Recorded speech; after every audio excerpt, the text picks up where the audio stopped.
तुम्हें पता है कि मैं तुमसे कितनी मोहब्बत करती हूँ और तुम ये किन लोगों की बातों में आ रहे हो। मेरे हाल पर रहम करो। मैं झूठ नहीं बोलती। मुझे तो पता भी नहीं था कि मोहब्बत इतनी मुश्किल होती है। जिस इंसान को मैंने अपना सब कुछ माना था, जिसके नाम पर मैं बैठी हुई थी, वही मुझसे सवाल कर रहा था। क्या उसे यकीन नहीं था कि मैं झूठ नहीं बोलती? उसे तो सब पता था कि मेरी ज़िंदगी में उसके अलावा कोई नहीं है। फिर वो ऐसा क्यों कह रहा था? कई बार मैंने उसके सामने राकेश के प्रपोजल को ठुकराया था और राकेश को दिखाने के लिए मैंने आकाश को कई बार प्रपोज किया था। फिर वो ऐसा कैसे सोच सकता था? मैं आकाश का कॉलर पकड़ते हुए बोली, भगवान के लिए आकाश, मेरा विश्वास करो, वो गलत बोल रहा है, मैं बेकसूर हूँ। तुम तो मेरी फरियाद सुन लो। मगर आकाश ने मेरे हाथों को झटक दिया और गुस्से में मेरे मुंह पर बोलते हुए कहा, अब मुझे तुमसे कोई दिलचस्पी नहीं है। मैं तुम जैसी लड़की से कोई रिश्ता रखना नहीं चाहता। मैंने कभी सपने में भी नहीं सोचा था कि जिससे मैं मोहब्बत करता हूँ, जिसके लिए मैंने ज़मीन आसमान एक कर दिए, वही इंसान मुझे इतना बड़ा धोखा देगा। अब तुम्हें जो करना है करो, मेरा तुमसे कोई ताल्लुक़ नहीं रहा। मैं एक पब्लिक पार्क में खड़ी थी, उसने मुझे झटक दिया और मैं ज़मीन पर गिर पड़ी। ऐसा महसूस हो रहा था जैसे सब कुछ ख़त्म हो गया हो। उस आदमी ने मेरी पूरी ज़िंदगी बर्बाद कर दी थी। मैं पीछे से आकाश को पुकारती रही, लेकिन उसने रुकना तो दूर, एक नज़र तक नहीं डाली। वो मुझे बीच मझदार में छोड़कर चला गया। मुझे उम्मीद थी कि वो ऐसा नहीं करेगा, मेरी बात पर यकीन करेगा, लेकिन ऐसा कुछ भी नहीं हुआ था।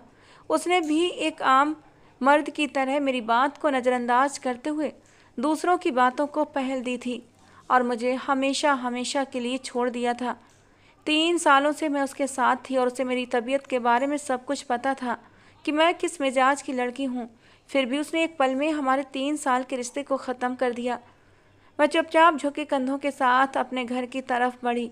मुझे पता था घर जाऊंगी तो वहाँ भी मुझे तिरस्कार ही मिलेगा, लेकिन दिल में फिर भी एक आस थी।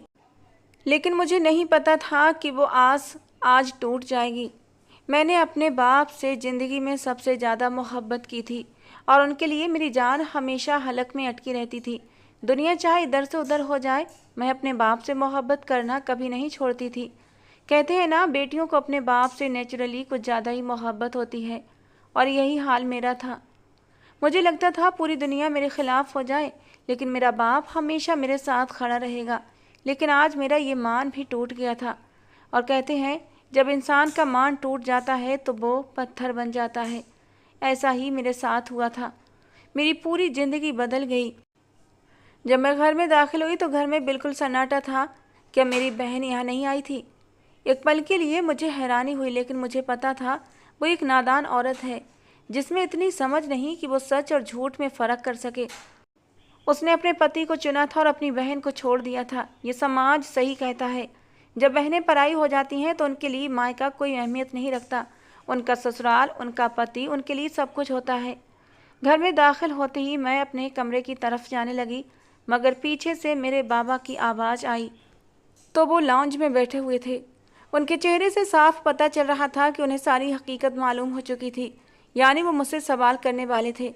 ये सोच कर ही मेरा दिल कांप उठा। मैं उनसे डरती नहीं थी, मैं सिर्फ उनकी इज्जत करती थी, उनके लिए जान देती थी।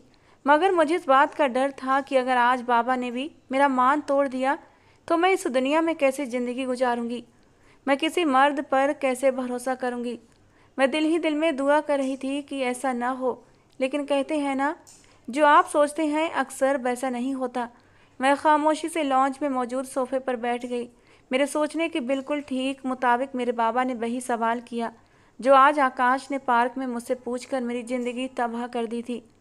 मैं लॉन्च में चुपचाप बैठी हुई थी। मेरे ठीक सामने मेरे बाबा मुझसे सवाल कर रहे थे, क्या ये हरकत तुमने की है या नहीं? जबकि मैं बिल्कुल चुप थी। मुझे एक मान था, एक भरोसा था कि मेरा बाप मुझ पर यकीन करेगा। लेकिन जब उन्होंने मुझसे ये पूछा तो मैं 100 मौतें मर गई। मेरे अंदर के जज्बात मर चुके थे। उस पल मैंने अपने आप को बिल्कुल अकेला महसूस किया।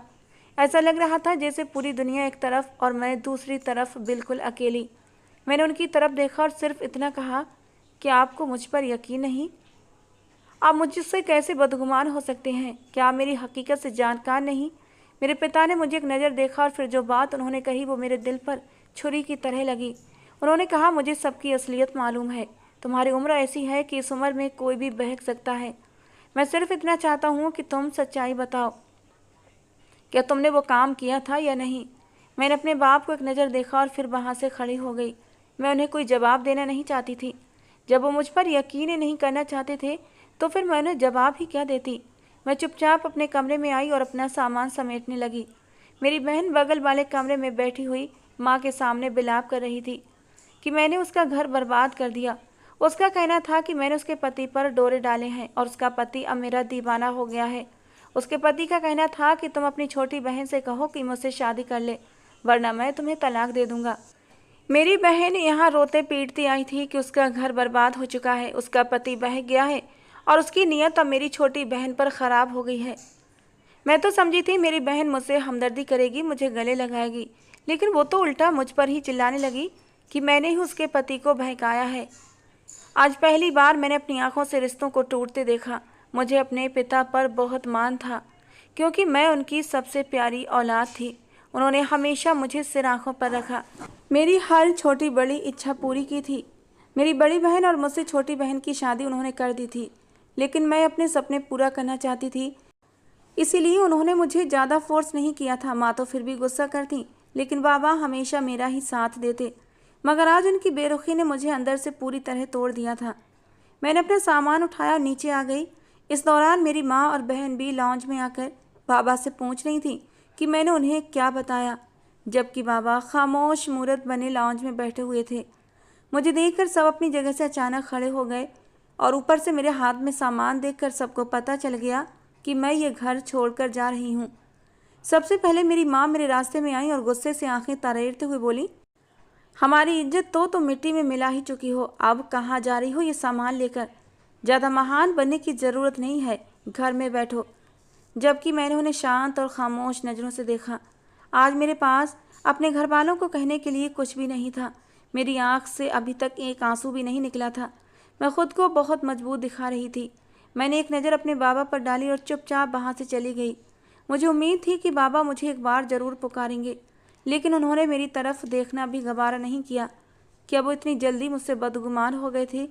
ये ख्याल आते ही मेरा दिल पूरी तरह से मर गया था। कहीं ना कहीं तो जाना था। बाहर आते ही मेरा दिमाग थोड़ा काम करने लगा था और थोड़ी सोच विचार के बाद मैं सीधा अपने सबसे करीबी दोस्त मारिया के घर आ गई। उसने मुझे सामान के साथ देखा तो फ़ौरन ही परेशान हो गई और अपने घर के अंदर बिठाते हुए बोली, क्या हुआ संगीता, सब ठीक तो है ना?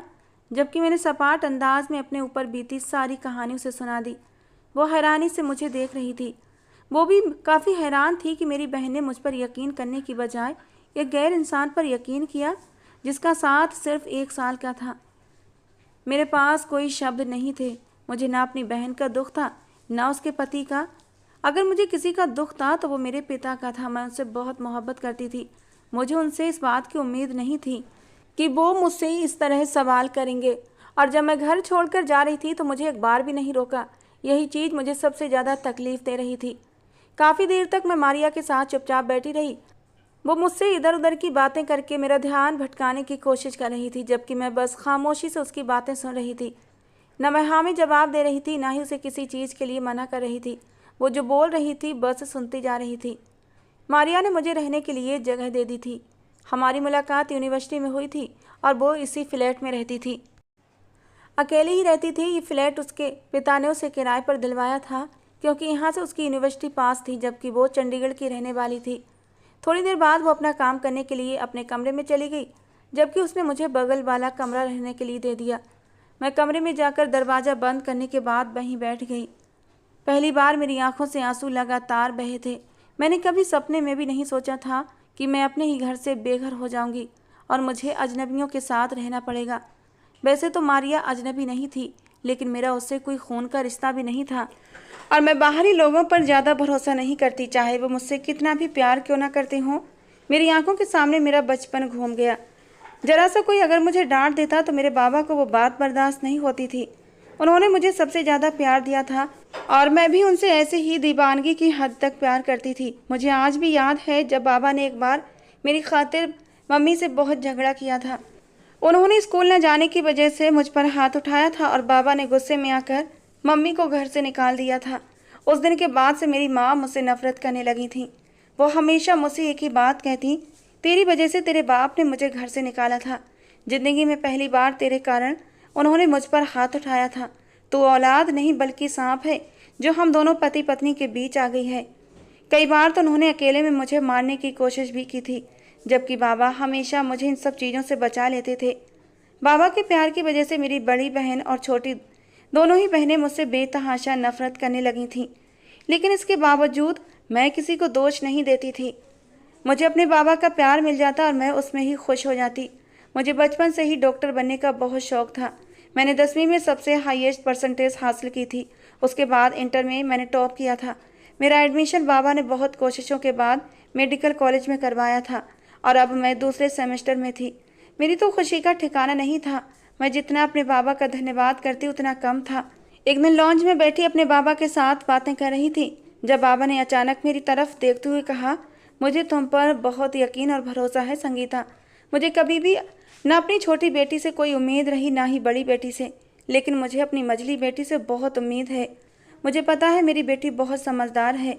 वो कोई गलती नहीं करेगी जो बाद में हम सबके लिए दुख का कारण बने। मुझे पता है मेरी बेटी बहुत अच्छी है। मेरा मान मत तोड़ना।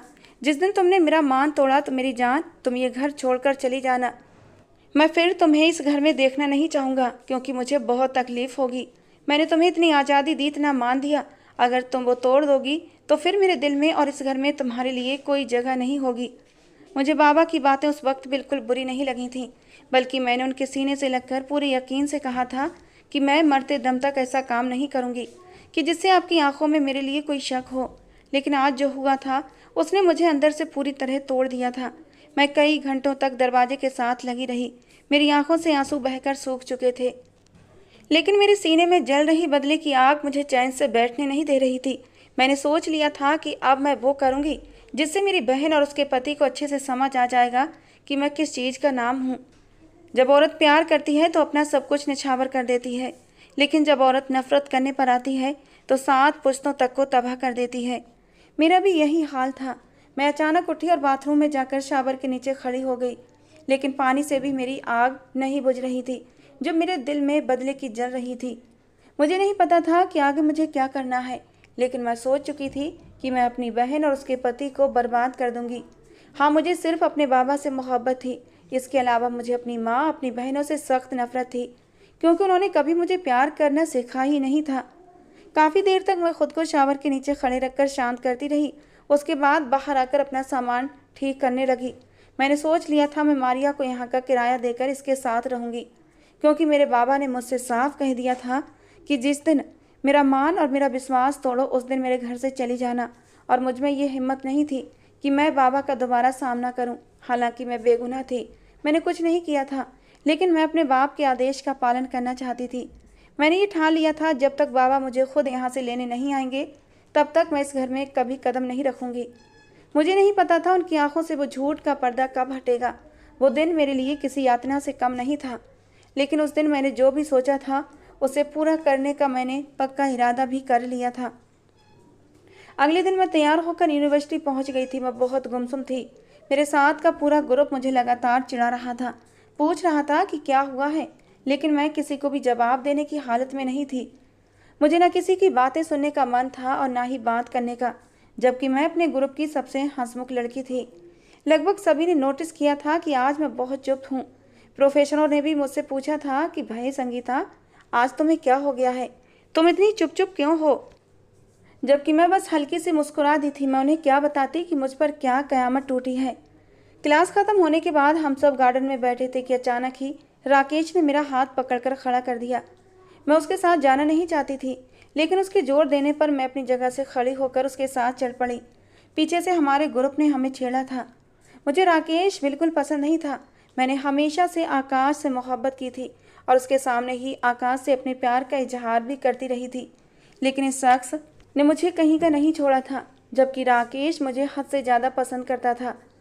मैंने उसे सिर्फ इतना ही कहा था कि अगर मेरे बाबा तुम्हारे लिए राजी हो गए तो मैं तुमसे शादी कर लूँगी, लेकिन अगर उन्होंने तुम्हें देखते ही इनकार कर दिया तो मैं तुम्हारी शक्ल भी नहीं देखूंगी। जबकि राकेश ने यही कहा था। चलो ऐसा है तो ऐसा ही सही, मैं भी अपनी किस्मत आजमाऊंगा। वो मुझे कैफे ले आया। वहाँ बहुत से स्टूडेंट बैठे हुए थे। कोई हंसी मजाक कर रहा था, कोई एक दूसरे से बातें और कोई पढ़ाई में लगा हुआ था। सब अपनी अपनी ज़िंदगी में व्यस्त थे। वो मुझे कोने में टेबल पर ले गया और वेटर के जरिए हम दोनों के लिए एक एक चाय मंगवा ली। वो मेरी तरफ देखते हुए बोला, बोलो किस बात के लिए इतनी उदास हो, क्या हुआ है? उम्मीद करता हूँ मैं तुम्हारी हर परेशानी दूर कर दूंगा। अपनी तकलीफ तो बताओ। मैंने एक नज़र राकेश को देखा। मेरे दिमाग में जो चल रहा था मैं उसे जुबान पर लाना चाहती थी और मुझे ये इंसान इस काम के लिए बिल्कुल सही लगा। एक पल के लिए मैं कुछ सोचकर चुप हो गई। अगर कोई मसला बन गया तो मेरी ज़िंदगी तबाह हो सकती थी। मेरा बाप हमेशा के लिए मुझसे नाराज़ हो जाता, लेकिन अगर मैं ये ना करती तो सारी ज़िंदगी गिल्ट में रहती कि मैंने इस मौके को क्यों गंवा दिया। इसलिए धीरे धीरे मैंने अपने ऊपर बीती सारी कहानी राकेश को सुना दी। वो हैरान था और अविश्वास भरे लहजे में बोला, तुम्हारी बहन तुम्हारे इतने खिलाफ हो चुकी है और तुम्हारे बाबा इतने अविश्वासी कैसे हो सकते हैं, जबकि तुम कहती हो कि वो तुमसे बहुत प्यार करते हैं। मैं बिल्कुल चुप थी। मैं क्या कहती कि मैं किस पीड़ा से गुजर रही हूँ। मैंने कुछ सोचकर अपना बनाया हुआ प्लान राकेश को सुनाया, जिसे सुनकर वो एकदम अपनी जगह से खड़ा हो गया। कहने लगा, संगीता क्या पागल हो गई हो? मैं मानता हूँ तुम्हारी जीजा ने तुम्हारे साथ गलत किया, लेकिन तुम ऐसा कैसे कर सकती हो? वो तुम्हारी बहन का पति है, उसके हाल पर रहम खाओ। क्या हो गया है तुम्हें? जबकि मैं बेरहमी की हद पर थी। मैंने उसकी तरफ देखा और कहा, उस इंसान की वजह से मेरे बाप की आंखों में मेरे लिए अविश्वास आ गया। वो बाप जो मेरी जरा सी तकलीफ पर तड़प उठता था। उन्होंने मुझे घर से निकालते वक्त एक बार भी नहीं सोचा मैं उसे कैसे माफ़ कर सकती हूँ। हाँ, वो मेरी बहन का पति जरूर है, लेकिन मेरा कुछ नहीं लगता। इसीलिए मैंने सोच लिया है कि मैं अपने बनाए हुए प्लान पर ज़रूर अमल करूँगी। और तुम कहते हो ना तुम मुझसे बहुत मोहब्बत करते हो, तो क्या मेरा साथ नहीं दोगे? मैं तुमसे वादा करती हूँ, अगर मेरे बाबा राजी ना भी हुए तब भी मैं तुमसे शादी करूँगी और सारी ज़िंदगी तुम्हारे साथ वफादार रहूँगी। जबकि राकेश अब सोच में पड़ चुका था। मुझे पता था वो मेरी बात ज़रूर मानेगा। मैं उसकी मोहब्बत से बखूबी वाकिफ़ थी। जब उसने मुझे प्रपोज किया था तब मैंने उसकी आंखों में वो नमी देखी थी जो मुझे अपने अंदर तक उतरती हुई महसूस हुई थी। उसी पल मैंने फैसला कर लिया कि मैं राकेश को ही अपना हमसफ़र बनाऊंगी और मुझे यकीन था मेरे बाबा मेरी पसंद को कभी नहीं ठुकराएंगे। राकेश खाते पीते घराने से संबंध रखता था। ये कहना गलत नहीं होगा कि वो अमीर बाप की बिगड़ी हुई औलाद था, लेकिन वो मुझसे इतनी मोहब्बत करता था कि उसने मेरे लिए खुद को पूरी तरह बदल लिया था। अब जो प्लान मैंने उसके सामने रखा वो उसके बारे में ही सोच रहा था। मैंने उसके सामने हाथ बढ़ाया और उसकी आंखों में देखते हुए जोश से कहा, तो फिर बताओ, करोगे मुझसे डील? कुछ पल के लिए वो बिल्कुल खामोश था। फिर उसने अपना हाथ मेरे हाथ में रख दिया। मेरी आंखों के सामने मेरे जीजा का अंजाम घूमने लगा। मेरे चेहरे पर बेजई भरी मुस्कान थी।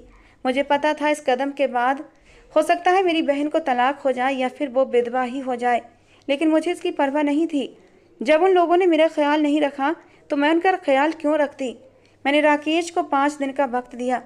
वो तुरंत वहाँ से चला गया और मुझे पता था 5 दिन बहुत होते हैं।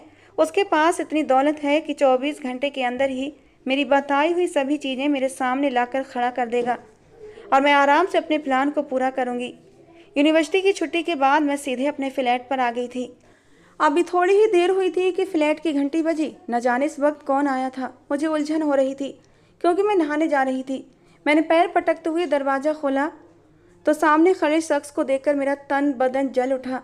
मेरा बस नहीं चल रहा था कि उस इंसान का गला अपने हाथों से घोंट दूं। वो मेरी बहन का पति होते हुए भी मुझसे शादी की पेशकश कर चुका था। वो मुझे देखते ही बेशर्मों की तरह मुस्कुराया। मैं तुरंत ही गुस्से से फुनकारी, यहाँ क्या करने आए हो?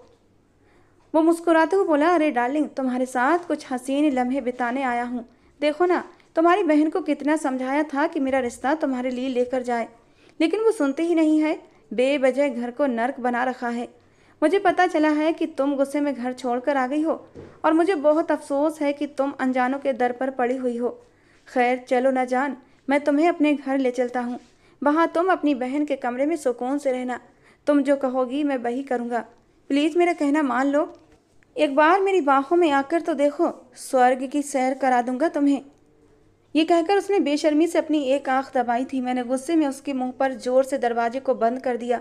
मेरा बस नहीं चल रहा था कि मैं उसका मुंह नोच लूं, लेकिन फिलहाल मैं भी सिर्फ सब्र करना चाहती थी, क्योंकि मुझे पता था सब्र का फल मीठा होता है। मैंने जो उसके लिए प्लान बनाया था वो उसकी पूरी ज़िंदगी तबाह कर सकता था।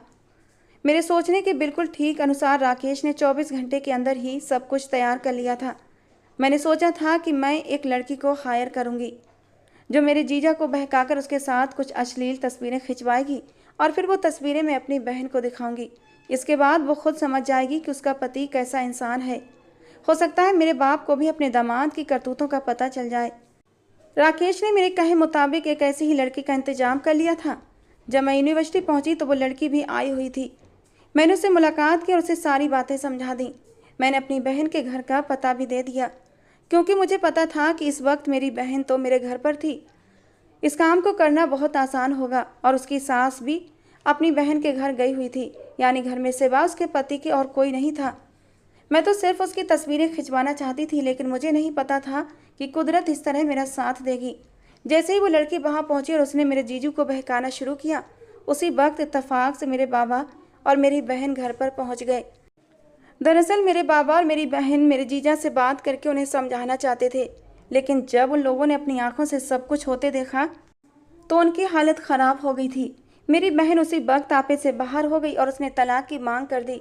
वो ऐसे आदमी के साथ ज़िंदगी बिताना नहीं चाहती थी जो दूसरी औरतों के साथ गलत काम करता हो। हालांकि ये मेरा प्लान था, लेकिन जब उस लड़की ने मेरे जीजा को बहकाया तो वो फ़ौरन ही इसके लिए तैयार हो गए थे। मेरा प्लान फ़ौरन ही काम कर गया। बाबा ने मेरे जीजू पर केस कर दिया कि उन्होंने मेरी बहन को धोखा दिया और दूसरी औरतों के साथ रंगरलियां मना रहे थे। मेरी बहन ने भी तलाक का केस दर्ज कर दिया था। ये सब होने के बाद मम्मी, बाबा और मेरी बहन खुद मुझे लेने के लिए मारिया के फ्लैट पर आए थे। मेरा दिल तो बिल्कुल नहीं था उनके साथ जाने का। जब मेरे बाबा ने मेरे सामने हाथ जोड़कर माफ़ी मांगी तो मेरा दिल टूटने के करीब था। मैं तुरंत ही अपने बाबा से लिपट गई और उनसे सारी बातें भूलकर उनके साथ घर चली गई। डॉक्टर बनने के बाद मैंने अपने बाबा के सामने राकेश की बात रखी। मेरे सोचने के ठीक अनुसार मेरे बाबा ने मेरी पसंद को ठुकराया नहीं, बल्कि खुशी खुशी मेरा हाथ राकेश के हाथ में दे दिया।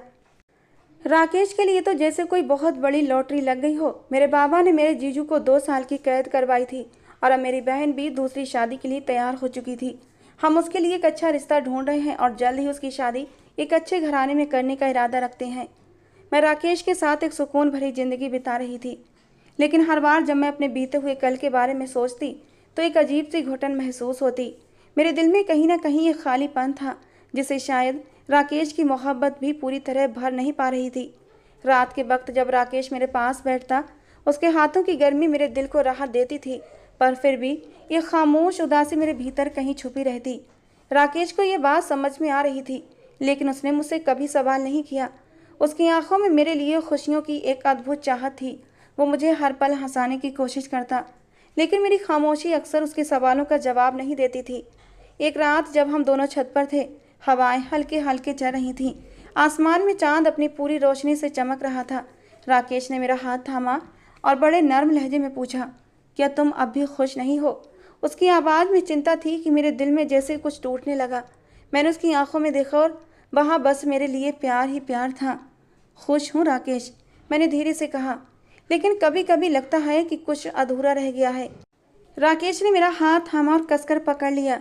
तुम्हें लगता है कि मैं तुम्हें वो सब कुछ नहीं दे पा रहा जो तुम्हारे दिल में छुपा है? उसकी आवाज़ में एक दर्द था जिसे मैं अनदेखा नहीं कर सकी। नहीं, ऐसा कुछ नहीं है राकेश, मैंने उसे रोकते हुए कहा। तुमने मुझे सब कुछ दिया है, लेकिन मेरे दिल के किसी कोने में वो पुरानी बातें अब भी ताज़ा हैं। अगर तुम्हारे अतीत का दर्द तुम्हें अब भी परेशान करता है तो मैं चाहता हूँ तुम मुझसे बांटो। मैं नहीं चाहता तुम्हारे दिल में कोई भी दुख बाकी रहे। राकेश की आवाज़ में सच्चाई और प्यार था और मुझे यकीन हो गया था कि मैं उसे सब कुछ बता सकती हूँ। मैंने धीरे धीरे अपने दिल का हाल कह सुनाया, उस दर्द का, उस तन्हाई का, उस घुटन का जिसे मैंने इतने समय तक खुद में दबा कर रखा था। आकाश की मोहब्बत का दर्द, आकाश की मोहब्बत दिल से निकलना इतनी आसान नहीं थी। उसकी मोहब्बत अब भी मेरे सीने में कसक मारती थी। राकेश ने बिना किसी सवाल के मेरी बातें सुनी। उसकी आंखों में आंसू आ गए थे, लेकिन उसने खुद को कमज़ोर नहीं दिखाया। वो मेरे पास आया, मुझे अपनी बाहों में ले लिया, कहने लगा, संगीता, अगर तुम्हें लगता है तुम्हारी खुशी आकाश के साथ है तो मैं तुम्हें छोड़ने को तैयार हूँ। मैं खुद आकाश से बात करूँगा, तुम दोनों को मिलाने की हर मुमकिन कोशिश करूँगा। मैं तुम्हें तलाक देने के लिए तैयार हूँ। ये कहते कहते राकेश की आंखों के कोने गीले होने लगे थे, लेकिन कुछ तो था, आज मेरा दिल क्षण से टूट गया था। राकेश के दूर जाने के ख्याल से मेरे दिल को एक धक्का लगा था। आकाश की दबी हुई मोहब्बत उसी पल कहीं गायब हो गई थी जब राकेश ने मुझे छोड़ने की बात की थी। मैं कितनी ही देर राकेश को देखती रही और फिर तड़प कर मैं राकेश के सीने से जा लगी थी। मैंने कहा, राकेश, सब कुछ साफ हो गया। मैं बेवकूफ़ थी जो अपने अतीत के पीछे भाग रही थी। आकाश मेरा गुजरा हुआ कल था और तुम मेरा आज हो। मेरी सारी खुशियाँ तुमसे हैं। तुमसे दूर जाने के ख्याल से ही मैं तड़प उठी थी। राकेश ने भी मुझे अपनी बाहों में समेट लिया था। तुम्हारा हर दर्द अब मेरा है, उसने मेरे कानों में फुसफुसाते हुए कहा। और मैं वादा करता हूँ अब तुम्हें कभी अकेला महसूस नहीं होने दूंगा। उस पल ऐसा लगा जैसे सारी घुटन और तन्हाई धुंधली हो गई। राकेश की मोहब्बत मेरे दिल के हर कोने में बसने लगी। उसकी गर्माहट ने मेरे अतीत की ठंडक को पिघला दिया। हमने उस रात तारों के नीचे बैठकर अपनी खामोशियों को मोहब्बत में बदलते देखा। राकेश ने मुझे एक नया आसमान दिया जिसमें सिर्फ प्यार और सुकून था। उसके बाद से राकेश और मैं हर लम्हा एक दूसरे के साथ पूरी तरह से जीने लगे। मेरा अतीत अब सिर्फ एक कहानी बनकर रह गया था और राकेश के साथ मेरा वर्तमान सबसे खूबसूरत हकीकत था। दोस्तों, आज की कहानी कैसी लगी ज़रूर बताना। पसंद आई हो तो प्लीज़ लाइक करना। रोज़ एक नई कहानी सुनने के लिए हमारे चैनल को भी सब्सक्राइब करना। मिलते हैं दोस्तों अगली किसी नई कहानी के साथ।